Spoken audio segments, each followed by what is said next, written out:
And as you're seated, if you have a Bible or if you have a Bible app or anything like that, you can turn to James chapter 2 this morning. James chapter 2.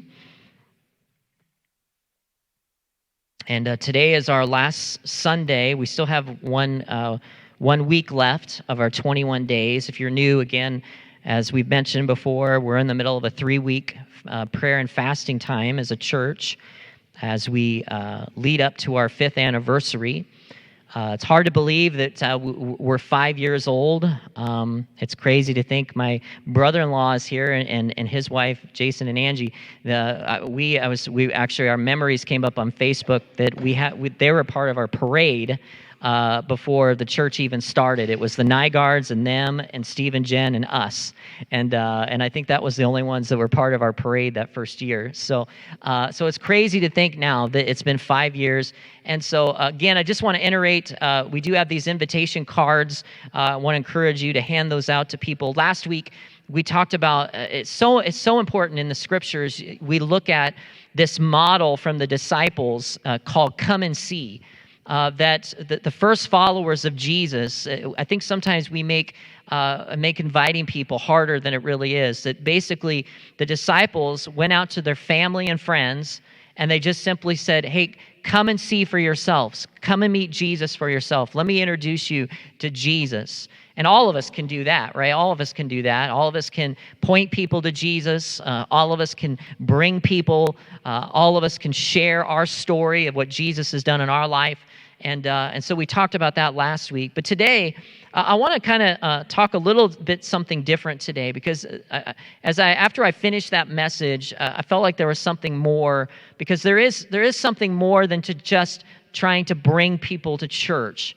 And today I've titled my message this: it's one thing to go to church, but it's another thing to be the church. And I really want to talk about this today. So here's the title of my message: don't just go to church, be the church. Don't just go to church, be the church. How many of you remember the old, in Sunday school, maybe you grew up, and if you grew up in Sunday school, there was an old hand motion. How many of you remember this? It goes like this: here's the church, here's the steeple, open the doors, and what? Okay, some people are looking at me like I'm weird. Okay, and then some of you know what it is. So let's all do it together. I have a microphone, so it's kind of hard for me to do it. But okay, for those of you, if your neighbor doesn't looking at you weird, all right, teach him how to do it. Okay, so here it goes. Here's the church. Here's the steeple. Open the doors. See all the people, right? Okay, so here's the thing. The church is about the people. Right? It's not about the building. It's not about the building. The church is more than a building. And at Stonebridge, I think we kind of understand that after the last 5 years, right? We started in a community center for the first 3.5 years, and then COVID hit. And now all of a sudden we're doing church online. We're not doing church in a building. We're doing church at home. We're trying to have church on a TV screen or on a computer for about 6 months, right? We've had to do church. We've done church in Woodward at the high school. We've done church at the park. And Mother's Day. Some of you might remember Mother's Day. We had church in the football stadium, in the football area at the high school. So we've had church. Now we're meeting in a gymnasium of all places. So for us, the church is not a building, right? It's about the people. And that's important. And of course, eventually we want a building, and we're working towards a building. But even when we do get a building, it's important for us to understand it's not about the building. It's about the people. Because you don't need a building to have church. In the Old Testament, God's presence dwelt in what was called the tabernacle. And it's kind of funny that we kind of joke because we have to set up and tear down this every week.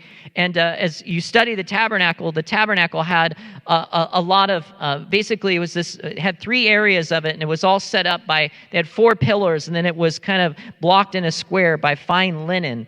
And I kind of think of it like this pipe and drape that we have to set up every single week. But in the tabernacle, there was the 3 places. You had the outer courts, you had the most holy place, and then you had the Holy of Holies, which was separated by a larger curtain, which was called the temple veil. And inside of that was the Ark of the Covenant. in which the high priest would go in there and he would sprinkle blood on the mercy seat. But in those days, the tabernacle traveled with them, and then, of course, they built the temple during the time of Solomon. But when Jesus died upon the cross, something happened in the Scriptures. The Scripture says that the temple veil was torn. That veil that separated the holy place from the most holy place now was torn, in which now everybody had access to God. Not just the high priest, but everybody had access to God through a relationship with Jesus Christ. And so Jesus talked about that very day. He had a conversation with a woman at the well who happened to be this Samaritan. She's a Samaritan woman, and they're having this conversation about where is the rightful place of worship. He says, well, some people believe it's up on this mountain. Some people believe it's in Jerusalem, in the temple. And Jesus says, understand this, there will come a day where God's worshipers will worship him in spirit and in truth. And Jesus was referring to that day after he died upon the cross. That temple veil was torn, and now all of us have access to the presence of God. God's Spirit lives within you and lives within me, and so now God's Spirit is not in a place, it's with a people. It's not about a place, it's about a people.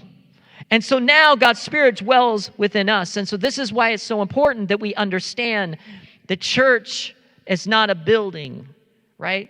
We can have a building, but it's not about a building. It's about being Jesus. It's about being Jesus to those outside of our doors. It's being the church of Jesus Christ, representing Jesus everywhere we go. That's what it's about. But as many of you know, over the last decade, or actually longer than that, Christianity has started to get a bad reputation for several different reasons. There's been well-known televangelists and pastors who have had moral failings.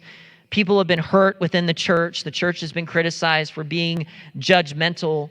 And then I think, too, we're just moving towards a postmodern Christian era where now a lot of people are just negative towards Christianity in general for no reason.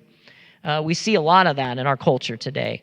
I know my wife has a friend, she grew up in school, and she's never walked through the doors of a church, but she posts all the time her hatred for Christianity. And so there's all of this going around today, of this negativity towards Christians, negativity towards the church as a whole. And when we think of that this morning, I think that's why it's even more important in today's culture than any other time that we are the church, that we are God's people, that we do share the love of Jesus, that we represent Jesus to this world that doesn't know him. In fact, today, this is my big idea this morning. I don't have 4 points. I don't have 3 points. I just have 1 point today. I have 1 point this morning. And this is my big idea for this morning, is this. In today's culture, now more than ever, our belief must match our behavior. That's my big idea today, that our belief must match our behavior. And that's where we get to James this morning, to James chapter 2, verse 14 through 17, where James is writing this. Now, James is an interesting person in the scriptures because he's actually the half-brother of Jesus. And I always say this about James. If people say, well, I'm not really for sure if Jesus was the Son of God and all that, just think of it this way. If your brother came to you and told you that he was God's son, how many of you would believe that? Right? I mean, probably not, right? But James actually saw the resurrected Jesus, right? In fact, at first, James himself was critical of Jesus. But after he died upon the cross and he rose from the dead, he became one of the leaders of the church in Jerusalem. So talk about a witness right there. And so James is writing this letter, and he's talking about how our belief must match our behavior. Our belief must match our behavior. He's talking about faith and works, faith and action. So let's just jump into this. James chapter 2, verse 14 through 19. This is what James says. What good is it, my brothers and sisters, if someone claims to have faith but has no deeds? Can such faith save them? Suppose a brother or sister is without clothes and daily food. If one of you says to him, go in peace, keep warm and well fed, but you do nothing about their physical need, what good is it? In the same way, faith by itself, if it is accompanied by action, if it is not accompanied by action, is dead. So James just kind of hits at it. He says this: suppose that you know somebody that says they have faith. I'm a believer. And yet they see their neighbor, they see their coworker, they see their friend, and they have a need. And there's a need in their life. Maybe for some reason they lost their job. Maybe they can't pay their bills. Maybe their kids have old, worn-out tennis shoes and they can't afford a new pair of tennis shoes for the new school year. And you as your friend or family member, or you're the coworker, and you see that, and you see that need, you know the need, and you say, well, hope things get better for you. And then you walk away and do nothing. James makes this, he says, listen, faith without action is dead. In other words, he's saying this: if you're dead, you're useless. You can't do anything. And this is pretty strong words from James. He's saying, listen, if something is dead, it doesn't do anything. It can't move. And so what James is challenging the church, he's challenging us to have a faith that moves. A faith that sees a need and it moves into action. It does something. It works. And so we see this. In fact, Jesus even taught something like this in Luke. I think it's Luke chapter 10. Many of you probably heard the story of the Good Samaritan. And that whole story is actually from Jesus' teaching about the two greatest commandments. Remember, Jesus was asked by a religious leader, tell us, Jesus, which is the greatest commandments? And Jesus replies, well, here's the two greatest. Love the Lord your God with all your heart, with all your soul, with all your mind, with all your strength. And then he goes on to say, and love your neighbor as yourself. Love your neighbor as yourself.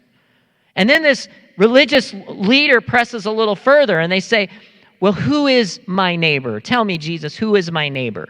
Because there was a debate about who they should treat right and who they shouldn't treat right, based on color, based on ethnicity, based on socioeconomics. And Jesus then gives this parable about the Good Samaritan, where there's this man who's walking along the road. He gets robbed, he gets beat up, he's left on the road for dead.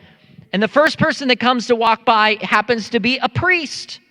This is supposed to be a man of God. This is supposed to be a person of faith.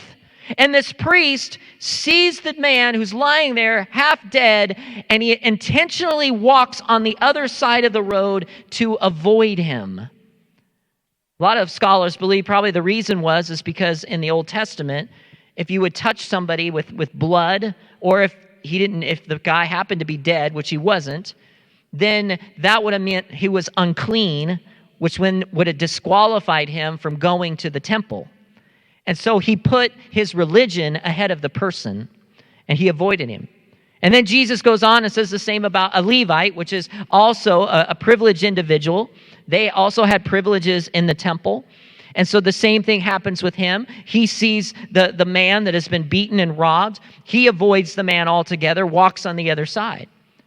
And then Jesus, I love this, Jesus always did things to get people's attention. He says, and then there was a Samaritan.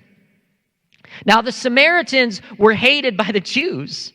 They were hated by the Jews because they were not a full Jew. They were half Gentile, half Jew. They were despised by the Jewish people because they didn't feel like that they were the top race, I guess. I don't know.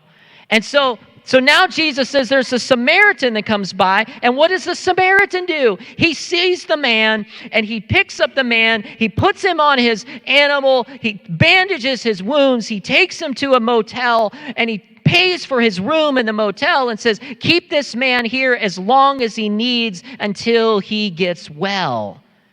And then Jesus closes this parable by saying, now, who is, out of all these three, out of the priest, the Levite, and the Samaritan, which one of these loved his neighbor as himself? And I'm sure it just churned their stomachs as they said the Samaritan. They didn't want to say the Samaritan, but they had to. And Jesus was teaching this principle that belief must match behavior, that faith, true faith, must move. And so James is teaching this. He's going along with what Jesus was teaching here. Now, look at verse 18, because then James goes on to say, but someone will say, you have faith, I have deeds. Show me your faith without deeds, and I will show you my faith but my deeds. You believe that there is one God? Good. Even the demons believe that and shudder. I think this is what the world is saying today. The world is saying today, you believe in God? So what? You say you're a Christian? So what? The world is saying today, show me something. Show me your faith. Show me your love. Show me this faith in action, because James says, guess what? Even the demons believe in God. Even the demons believe in God. Jesus had an encounter with a demon-possessed person. It's interesting. I don't have it on the screen, but Mark chapter 1:24, Jesus was about to cast out a demon, and the demon spoke and says, what do you want with us, Jesus of Nazareth? Have you come to destroy us? I know who you are. You are the Holy One of God. So even the demons knew who he was. Even the demons knew that Jesus was the Son of God. And so James makes this point in this passage that so what if you say you believe in God? Even the demons believe that. Show me something. True faith, it's a head and heart connection. True faith flows out of our heart and into something, into behavior, into movement, into actually making a difference. That's what true faith is according to James. And then he goes on in 20 through 26, and he gives two examples in the Old Testament. Understand, James is primarily talking to a Jewish audience here. So he uses two Jewish examples from the Old Testament. He says, you foolish person, do you want evidence that faith without deeds is useless? Was not our father Abraham considered righteous for what he did when he offered his son Isaac on the altar? You see that his faith and actions were working together, and his faith was made complete by what he did. And the scriptures was fulfilled. It says, Abraham believed God, and it was credited to him as righteousness. And he was called God's friend. You see that a person is considered righteous by what they do and not by faith alone. In the same way, was not even Rahab, a prostitute, considered righteous for what she did when she gave lodging to the spies and sent off in a different direction? As the body without the spirit is dead, so faith without deeds is dead. Now, I know that's a lot right there, but let me just break it down. So James gives us two examples. Number one, Abraham. We talked about Abraham earlier in the child dedication. Abraham, out of all the Old Testament, he's known as the father of faith. How many of you remember in Sunday school, Father Abraham had many sons? Yeah, okay, again, some of you others are like, it's like the whole, here's a church, here's a steeple. Like, you guys are weird. But yes, but if you grew up in Sunday school, this was something that we used to do. Yes, I taught kids for many years, and this is how you would get all the energy out for the kids in the beginning of kids' church. You do Father Abraham, and so you teach them that Father Abraham had many sons, and you'd shake your arm, shake your leg, turn around, sit down, you do all sorts of crazy stuff. But Abraham is known as the father of faith. He's known in the scriptures for faith. Why? Because God promised him to not only would he have a land, but he would also have a son, even though he was old in his age. And the scripture says that Abraham believed God. He believed God. And so all the Jewish people who had read this, they understand that. But yet James moves on and says, but not only did Abraham have faith, he also had action. Because when God called him to a land that he'd never been, Abraham just didn't stay there where he was at. He didn't just say, well, hopefully God brings the land to me. No, he packed his belongings. He packed his family. He got up and he started walking. He started doing something. The same is true with Isaac. When God asked him to lay his son on the altar, again, Abraham's faith, it moved into action. He obeyed God. He took his son up on Mount Moriah. Now, the scripture says, like we said earlier, he believed that God was going to provide a substitute all along. But the point is, he obeyed. He moved when God asked him to. Faith in action. The same as with Rahab. And I find it interesting that James uses Abraham, who is such he's such a patriarch of faith. And then he uses Rahab. And Rahab was a prostitute. She's a prostitute in the Old Testament. But she's, again, a Gentile, not a Jew. She was a Gentile. And she's the woman in which the spies went into the land of Jericho. Jericho was the promised land. And so the spies went in to check out the land, and there was word that the spies were there, and so they hid in Rahab's home. And Rahab hid the spies in her home. And so the spy says, because you have done this, when we conquered the land of Jericho, put out a scarlet cord out of your window, so that when we see that scarlet cord, you and your family will be saved. So James is putting the point here that there had to be action on Rahab's part. She had to do something. So when the Israelites came into Jericho, she had to take that scarlet cord. She had to put it out her window in order to be saved. Again, James is making the point. Belief, behavior, faith, and action, all of these things go together. Now, but here's the question. Because I think sometimes when we look at James' words, some people would say, well, wait a minute, Pastor Todd, this is a little confusing. Because doesn't the Bible say that we are saved not by works, we're saved by grace? And that's the words of Paul. Paul teaches this. Ephesians chapter 2, verse 8 and 10, Paul says, it is by grace that you've been saved, through faith. It's not of yourselves, it's a what? It's a gift. It's a gift of God, not by what? Not by works, so that no one can boast. Say, wait a minute. That's what Paul teaches. That's what the Gospels teach. Is James wrong here? What is James teaching here? And some people get very passionate about this. It's a faith versus works debate. I kind of maybe relate to it like this. Some people are very passionate about different things. Some people are Pepsi people, and some people are Coke people, okay? Now, growing up as a kid, we were always Coke. We drank Coke all the time until Coke they changed everything. Some of you are too young to remember this, but Coke changed their product.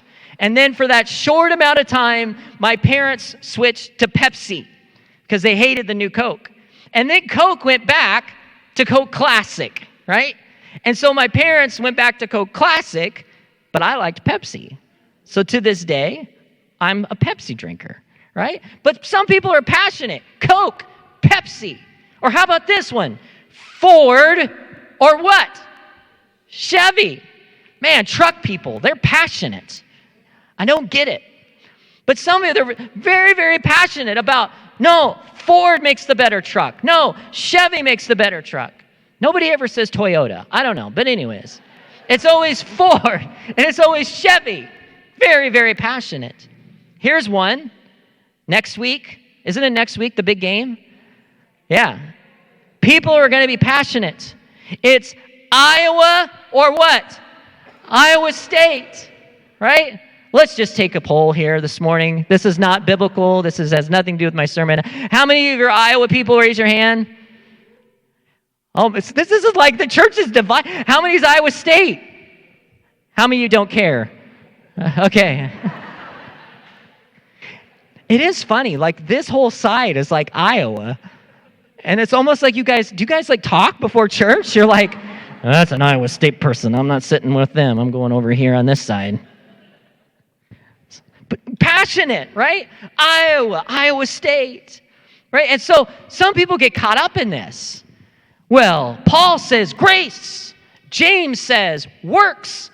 Is it grace? Is it works? What is it? I think this flag here, I don't know if you can see it very well, sums it up right there. Some of you might have this flag. Now, this is not the flag. There are two flags, by the way. There's the one that says a house divided. That's not this flag. This flag has Iowa, and I know this is blasphemy to some of you, right? This is tough. But for some people, and I'm one of them, I like Iowa and Iowa State. Don't boo me. Don't throw anything at me.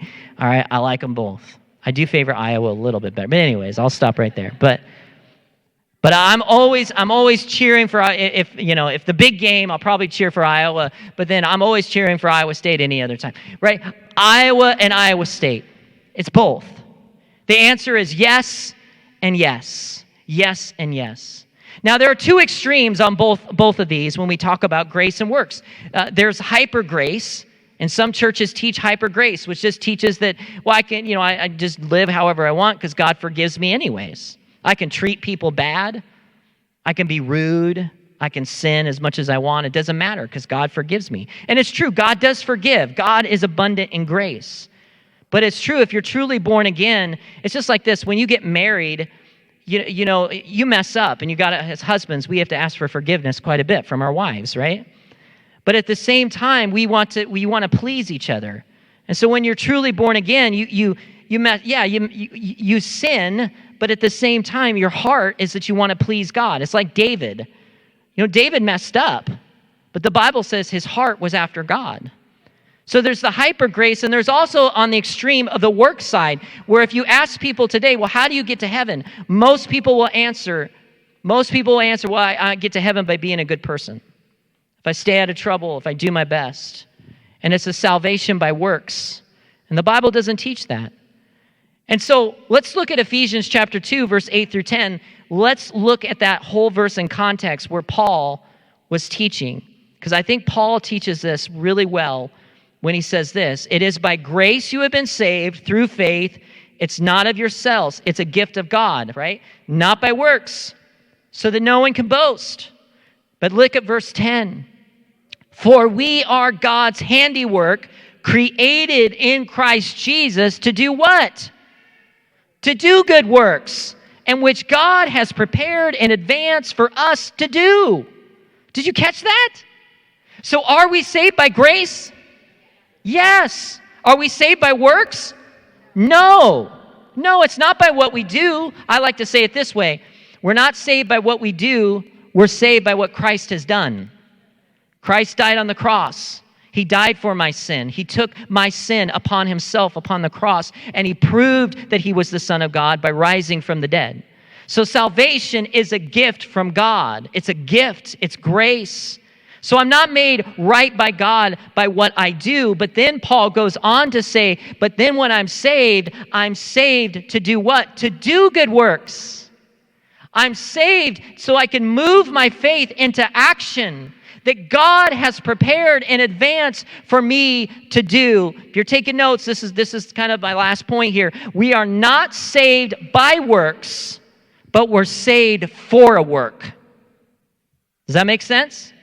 We're not saved by works. My salvation is not by works, but I'm saved for a work. I'm saved for a purpose. God has a work for me to do. And God has a work for you to do. And that's where we put our faith into action. That's where we become the church. I'm going to have Amber come back up to the keyboard this morning. And for Christmas, I got a Bobby Flay cookbook. Any Bobby Flay fans? Okay, so our family, we watch Beat Bobby Flay. We love that show. It's just fun that we can all watch it. If you've never seen Beat Bobby Flay, it's a show where basically you have these chefs that come and they compete against each other, and then whoever wins that competition gets to compete against Bobby Flay, who's a well-renowned chef. And the key is that the winner, the one who won the previous competition, they get to choose what to cook. So Bobby has no idea what the item is going to be, and it's usually their favorite recipe. And so they always choose, and then they have 30 minutes or however long it is to prepare this dish. And then it's a blind taste test where then the judges come and they don't know if it's Bobby Flay, they don't know if it's the other chef, and so then they eat it, and it's like 95% of the time Bobby Flay always wins. And my wife hates it. She's always like going against Bobby. I don't mind that Bobby wins, but anyways. So for Christmas, I asked for a Bobby Flay cookbook because I like to cook. Okay. And so I've tried a lot of these recipes in here, but I was just thinking about this, and this is the illustration that come to me. It would be kind of funny if I went around and I said, "Hey, I met Bobby Flay, and we're like good buds, and like he shares his recipes with me, and so I have his recipes, and I know like his secret ingredients that he uses, and I have them memorized, and I can go around and tell everybody just how I know all of this about all of his recipes in his restaurants and all these certain things, and I can go around and brag all that I want about it. And then some days somebody calls me out, and they say, "Really? Are you really friends with Bobby Flay?" And I said, "No, actually, I just watched him on TV." And then somebody asks me and says, "Have you ever really cooked anything of his?" And I go back and say, "Well, not really. But I have it all memorized. I do have his cookbook. I have it right here. Here he is, right? I can tell you all about it, but I've never applied anything. I've never actually opened the book and got out the ingredients and cooked something." And some people will say, "Big deal." Big deal. And I think about that, and that's just what came to my mind when it comes to the church. Because as the church, we can sing songs, we can lift our hands. Some of us can be used in spiritual gifts.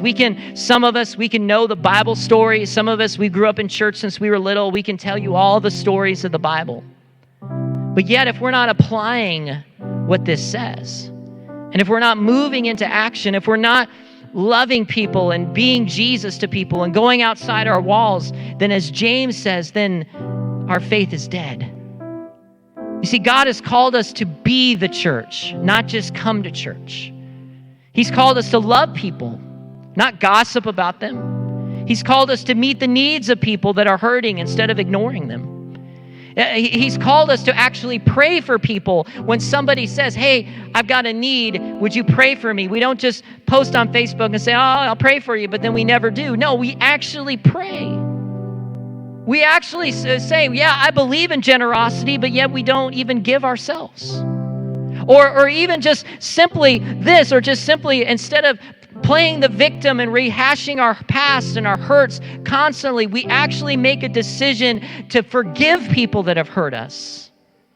See, these are the things that when our belief can match our behavior, that's what makes a difference. It's the church that goes outside the walls and touches their coworkers, who touches their neighbors, who touches their families, and people can look and say, "I don't know what it is about them, but there's something different about them, and I've got to have it."